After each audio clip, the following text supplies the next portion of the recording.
এই রাত আসলে কতটুকু মর্যাদাপূর্ণ, এই রাতে আসলে কি কি ইবাদত করা যায়, এই রাতে আমরা কি কি করব, কি কি থেকে বিরত থাকব, কোন কোন কাজ করলে বা মনের ভিতরে রাখলে ইবাদত করলেও কবুল হবে না।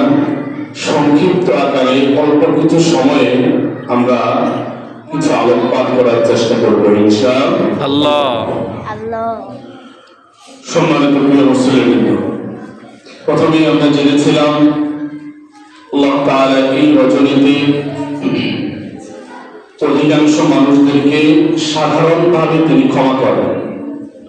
পৃথিবীর যখন সূর্য ডুবে যায়, সূর্য আমরা আলোকপাত করব, অতঃপর দোয়া হবে, মোনাজাতের পরে আমরা সকলে যার যে অবস্থান অনুযায়ী ইবাদত করলে মসজিদে ইবাদত করতে পারবো, বাড়িতে করলে বাড়িতে করতে পারবো।